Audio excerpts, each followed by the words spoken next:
ওদালগুৰি টংলাত সংঘটিত হৈছে পুনৰ কিশোৰী নিৰ্যাতনৰ দৰে জঘন্য ঘটনা।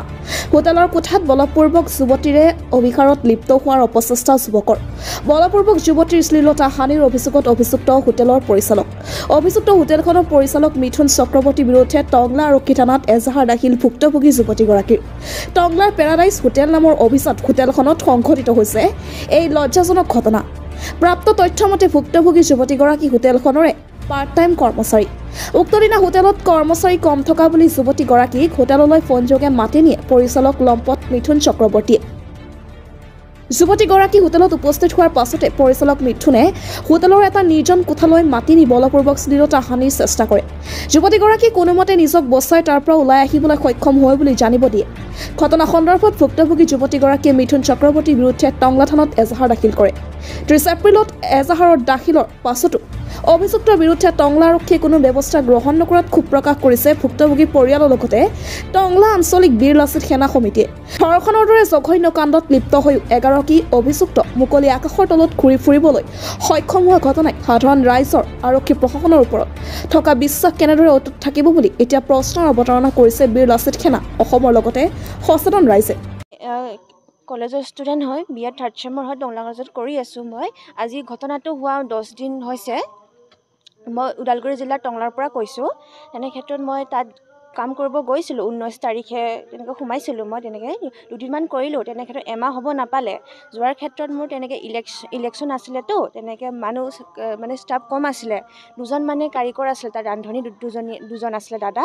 তেনে ক্ষেত্ৰত মই গ'লোঁ। যোৱাৰ পিছত মানে সেইদিনাখন মানুহ কম থাকোঁতে মোক মাতিলে যে ভণ্টি তুমিও সোনকালে আহা। ঘৰৰ ফোনতে ফোন কৰিছে যে তুমিও আহা। যেনেকৈ ঠিক আছে হ'ব দাদা গৈ আছোঁ। তাৰপিছত বাচন ধোৱা বাইজনীও অহা নাই। তাৰপিছত এজন হ'ল অনিল দা আহিছে, বনোৱা মানুহ। তেনে ক্ষেত্ৰত ওপৰত অয়ৰ ৰুমত যোনজন মানে মোক মানে ব্যৱহাৰ কৰিছিলে, বেয়া ব্যৱহাৰ কৰিছিলে, ৰেপ কৰিব বিচাৰিছিলে, তেখেতৰ নামটো মিথুন চক্ৰৱৰ্তী। তেনে ক্ষেত্ৰত মোক মাতিছে। মাতাৰ পিছত এনেকৈ মই মানে ৰাতিপুৱা 8:30 মানত গৈছোঁ। 9:30 ভিতৰত মোক তেনেকৈ বেয়া ব্যৱহাৰ কৰিছে।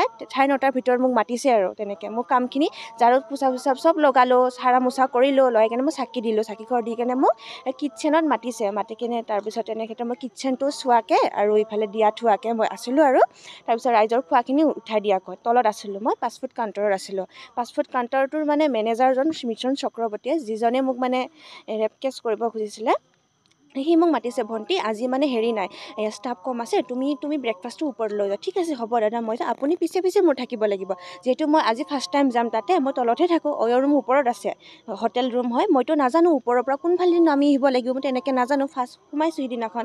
মোক মাতিছে তুমি ব্ৰেকফাষ্টটো লোৱা। ঠিক আছে। হোৱাইট কালাৰৰ মানে বগা কালাৰৰ ট্ৰেখনত মোক ল'ব দিছে। 2টা কফি 2টা ব্ৰেড ওপৰত মোক লৈ গৈছে। তুমি ধৰাচোন এখন। ঠিক আছে হ'ব দাদা মই ধৰিম। তেনে ক্ষেত্ৰত সি মোক লৈ যায় ওপৰত দিলোঁ। মই দুজন ল'ৰা থাকিছিলে ওপৰৰ হোটেল ৰুমত, মই থাকি তাতে দিলোঁ। ভিতৰত সোমাই কিনে নিজে দিছোঁ দাদা, এনেকৈ দৰ্জাত হেৰি মাৰা আছিলে। তাৰপিছত মই দিলোঁ। দি অহাৰ পিছত সি মোক কৈছে কি ভণ্টি ইফালে সহজ হ'ব, পিছফালে দিব লাগে। ঠিক আছে হ'ব। মইতো উঠি পোৱা নাই তাতে আৰু কোনফালে ওলাই আহিব লাগে মই নাজানো। 4 তলামান আছে। তেনে ক্ষেত্ৰত মোক পিছফালেৰে বাচন ধোৱাৰ জাগাৰ সিফালেদি এটা ছাইডত ৰুম আছে এক্সট্ৰাকৈ জানো চাগে সিহঁতৰ। তেনে ক্ষেত্ৰত সেই যোনটো জাগাত মোক লৈ গৈছিলে সেই পিছফালে সেইটো জাগাত CC কেমেৰা নাই। তেনে ক্ষেত্ৰত সি মোক মানে তালাটো খুলিছে, ৰুমত নিব চেষ্টা কৰিছে। মোক অলৰেডি অলপ মোক সোমায়ো নিছিলে মোক। তেনে ক্ষেত্ৰত কৈছে ভণ্টি ৰুমটো চাবাহা। দাদা আমাৰতো অয়ৰ ৰুমৰ কাম নহয় যে মই তলৰ কাম কৰাখিনিহে ফাষ্টফুড কাউণ্টাৰটো চোৱাহে। আজি মানুহ নোহোৱাৰ ক্ষেত্ৰত মই আহিছোঁ। সি মোক এনেকৈ গাত ইয়াতে ধৰিছে। ধৰি কেনে মোক কিছ কৰিব দিবানে, তোমাক মই কিছ কৰিমে। তাৰপিছত অয়ৰ ৰুমত মোৰ গুৱাহাটীত যাবানে, মোৰ লগত তুমি আধাৰ কাৰ্ডটো ল'বা, কাকো নক'বা, সেনেকৈ তোমাক মই লৈ যাম। এনেকৈ ইয়াতে ধৰিছে, মোৰ জবৰদস্ত কৰিব খুজিছে। মই একদম কান্দি মিলি কেনে ভয় খাই কেনে অসুস্থ হৈ গৈছোঁ। মই লগালগ কান্দি মিলি কেনে মই লগালগ আহি কেনে মেনেজাৰ দাদা কৈছোঁ দাদা এনেকৈ সি মোক বেয়া কাম কৰিব খুজিছিলে। তেনে ক্ষেত্ৰত মই দাদাহঁতক ক'লোঁ তুমি এতিয়া ওলাই যোৱা, যিমানখিনি পইচা পাব আছিলে তুমি ওলাই যোৱা এতিয়া লৈ কেনে। তাৰপিছত তুমি মালিকনীক জনোৱা যে তাক ওলাই দিম এনেকৈ। তাৰপিছত মই জনালোঁ, তেখেতক জনালোঁ তুমি ওলাই যোৱা। তাৰপিছত মোৰ ঘৰত মোৰ মা অসুস্থ। মই কলেজৰ ষ্টুডেণ্ট কাৰণে এডমিশ্যনৰ কাৰণে বা ইয়াতে কাম বিচাৰিছোঁ, সেনেকৈ ভাল কাম পোৱা নাই বা ইয়াতে অকণ পইচা বেছি কাৰণে। তাত যে ইমান বেয়া মানুহ আছে মইতো ক'ব নোৱাৰোঁ। হোটেল খুলিছে, আমি কাম কৰিব আছে, বাচনলৈকে মই ধুই দিছোঁ।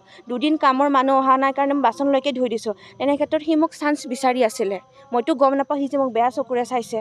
মইতো ক'ব নোৱাৰোঁ। তাৰপিছত সি মোক লৈ যাই কিনে সি এনেকুৱা বেয়া কাম কৰিব খুজিছিলে। মই একদম সাহসী কাৰণে মই বাচি আহিলোঁ। যদি মোৰ ঠাইত আন ছোৱালী হ'লে হয়, যদি তাক যদি ৰেপ কৰিলে, যদি মোকো মাৰি পেলাই, তেতিয়া সেইটো কোনে গম পালে হয়। মালিকনীক ফোন কৰাৰ পিছতো কৈছে তোমাৰ ইচ্ছা, তুমি যি কৰা, তাক যি কৰা ওলাই দিয়া, তোমাৰ কথা। যেতিয়া ফোন কৰিলোঁ মালিকনীয়ে মোক কৈছে কি তুমি কেছটো কিয় ডাঙৰ কৰিছা? ডাঙৰ কিয় নকৰিম?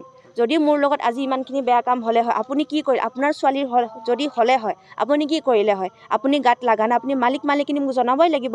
আজিলৈকে ছুইচ অফ ব্লক কৰি থৈ দিছে। আমাৰ কথা ইমান এক্টৰনি হয় বোলে, তেওঁ আমাৰ ফোনত ভয় কৰিছে। আৰু সিহঁতৰ লাইচেঞ্চখন নাই, আৰু ছোৱালী ল'ৰাক এনেকৈ সোমাব দিয়ে। তুমি এই বিষয়ে টংলা আৰক্ষীত আহিছোঁ মই সহায় কিবা ন্যায় পাবলৈকে আহিছোঁ। মই ইয়াতে টংলা থানাত আহিছোঁ। মই অহাৰ পিছত ছাৰহঁতক জনালোঁ। মই কৈছে যে এনেকুৱাকৈ কেছ দিব আহিছিলোঁ মই। ছাৰহঁতে কৈছে যে তুমি যিহেতু ছোৱালী মানুহ বা এনেকুৱা জনাৰত ইমান কৰিব নালাগে, মোক বুজাইছে। ঠিক আছে হ'ব ছাৰ। তাৰপিছত এনেকৈ ফোন কৰিম বুলি কৈছে। 2 দিন পিছত ফোন কৰি কেছটো ৰেজিষ্টাৰ কৰা বুলি কৈছে। এতিয়া কৈছে কি মই যেতিয়া মানে ফোন কৰা নাছিলে, তাৰপিছত মই মানে সহায় ল'লোঁ দাদাহঁতৰ আচুৰ পৰা। মই সহায় ল'লোঁ। দাদাহঁত আহিলে আজি মানে আহিলে আৰু কি কয় ইয়াতে থানাত যে এইটো কেছটো বা হোৱা নাই, ৰেজিষ্টাৰ কৰিছে, কিন্তু এই ল'ৰাজনক বা একো শাস্তি দিয়া নাই। বা তেখেতক মোৰ পৰা এটাই অনুৰোধ কৰিছোঁ মই, যাতে তাক আনক, য'তেই নহওক, তাক ওদালগুৰি থানাতে হওক, টংলা থানাতে হওক, তাক আচুৰ ল'ৰা হ'লেও দাদাহঁত হ'লেও আনিব লাগে। তাক একদম মানে মাৰি পেলাব বা সেইটো নহয়, বা তাক আনক, তাক সকলোৱে এক্সৰ দিয়ক তাক, যাতে আজি মোক কৰিছে। মই সাহসীৰ কাৰণে মই ওলাই আহিছোঁ আজি। যদি মোৰ ঠাইত অকণমান যদি বুজি নোপোৱা হ'লে হয়, তাইৰ জীৱনটো কি হ'লে হয়, সেইটোতো মানুহ বিচৰা নাই যে জীৱনটো মোৰ কি হ'লে হয়। ইয়াত মোক টাচ কৰিছে, ধৰিছে, যিহেতু মোক সি কৰিছে হয়, ইমানটো সাহস সি কৰিছে, সেই শাস্তি পাব লাগে। মোৰ এইখিনি অনুৰোধ, তাক আনিব লাগে। আছুৱে হওক, থানাই হওক, যিয়ে নহওক, তাক আনিব লাগে। আনি কিনে তাক আঁঠু কাঢ়ক, তাক মাৰক, মাৰি কেনে তাক বুজাওক, যাতে আজি মোৰ লগত কৰিছে, কালি আনজনীৰ লগত যাতে নকৰে, সি শাস্তি পাব লাগে। মোক এইখিনিয়ে মই সহায় বিচাৰিছোঁ, ন্যায় দিব লাগে। এই যোৱা মাহৰ 30 তাৰিখে এটা ঘটনা ঘটি গ'ল আমাৰ টংলা চাৰিআলিৰে মানে পেৰাডাইজ হোটেল নামৰ হোটেল এখনত। আমাৰ টংলা চহৰৰে মানে আমাৰ নিজা ছোৱালী মানে তেখেতৰ ওপৰত ৰেপ কেছ এটাৰ কাৰণে মানে আমাৰ ওপৰত এখন এজাহাৰ দিছিলে। আমি সেই ভিত্তিতে আমি সেই এজাহাৰখন লৈ মানে কেছটোৰ কাৰণে আমি প্ৰশাসনৰ বিষয়াৰ ওচৰত আহিলোঁ। আৰু সেই প্ৰশাসন বিষয়াক আমিও অনুৰোধ জনাইছোঁ, আৰু টংলা আঞ্চলিক হোম লাচিত সেনাইও মানে আহ্বান জনাই আছে যিজন কাল্পিত মিথুন চক্ৰৱৰ্তী নামৰ, তেখেতক যাতে কৰায়ত্ব কৰিব লাগে আৰু বিবিধ ব্যৱস্থা ল'ব লাগে আইনগত হিচাপত। প্ৰশাসনক আমি এইটোৱে অনুৰোধ জনাব বিচাৰিছোঁ, বেলেগ আৰু একো বিচৰা নাই। টংলা চাৰিআলিৰ পেৰাডাইজ হোটেলত আমাৰ টংলাৰে এজন ছোৱালীৰ যিটো মিথুন চক্ৰৱৰ্তী নামৰ কাল্পিতজনে আমাৰ টংলাৰ ভণ্টিজনীক যিটো ৰেপ কৰিব বিচাৰিছিলে, সেইটো আমি বীৰ আশী সেনাৰ পৰা তীব্ৰ গৰিহণা জনাইছোঁ। আৰু